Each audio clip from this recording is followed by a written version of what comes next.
Fourier சீரீஸில் root mean square value இதை use பண்ணி நம்ம வந்து ஃபர்தராக ப்ராப்ளம்ஸ் போட வேண்டியது இருக்கும்.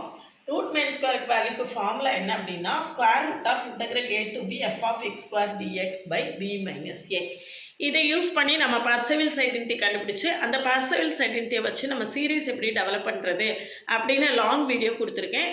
அதுக்கான லிங்க் வந்து கீழே கொடுத்துருக்கேன். அதில் போய் பார்த்துட்டு நம்ம கூட தொடர்ந்து ட்ராவல் பண்ணிங்கன்னா இன்ஜினியரிங் மேத்தமெட்டிக்ஸை நீங்கள் ஈஸியாகவே ஓவர் கம் பண்ணிடலாம். அண்ணா யூனிவர்சிட்டி சிலபஸ் படி கொடுத்துட்ருக்கேன். டீம்டு யூனிவர்சிட்டி, அட்டானமஸ் காலேஜ் எல்லாத்துக்குமே ஆல்மோஸ்ட் சிலபஸ் சேமாக தான் இருக்குது. அதனால் நீங்கள் எல்லாருமே என்ன நம்ம இதை வந்து ஃபாலோ பண்ணிக்கலாம். Fourier series, partial differential equation, Laplace transform, differential calculus, partial differentiation எல்லாமே கொடுத்துருக்கேன். நம்மளுடைய பிளேலிஸ்ட்டுக்கான லிங்க் கமெண்ட்லையும் டிஸ்கிரிப்ஷனில் இருக்குது. பார்த்துட்டு நம்ம கூட தொடர்ந்து ட்ராவல் பண்ணுங்கள். செக்ஷன் ஏல சின்ன சின்ன கொஸ்டின்ஸாக இருக்கும், ஆன்சர் தெரியாமல் கஷ்டப்பட்டுட்டு இருப்பீங்க. அந்த மாதிரி செக்ஷன் ஏ கொஸ்டின்ஸ் உங்களுக்கு சால்வ் பண்ண தெரியலை அப்படின்னா எனக்கு அனுப்பி விடுங்க, நான் உங்களுக்கு சால்வ் பண்ணி கொடுக்குறேன். அது வந்து செக்ஷன் ஏவை நீங்கள் நல்லா ஒர்க் பண்ணி நல்லா ஸ்கோர் பண்ணிட்டீங்க அப்படின்னாலே நிச்சயமாக பாஸ் ஆகிடலாம். நல்ல செக்ஷன் ஏ கொஸ்டின்ஸ் உங்களுக்கு தெரியாத கொஸ்டின்ஸை எனக்கு அனுப்புங்க. நான் உங்களுக்கு ஹெல்ப் பண்ணுறதுக்காக வெயிட் பண்ணிகிட்ருக்கேன்.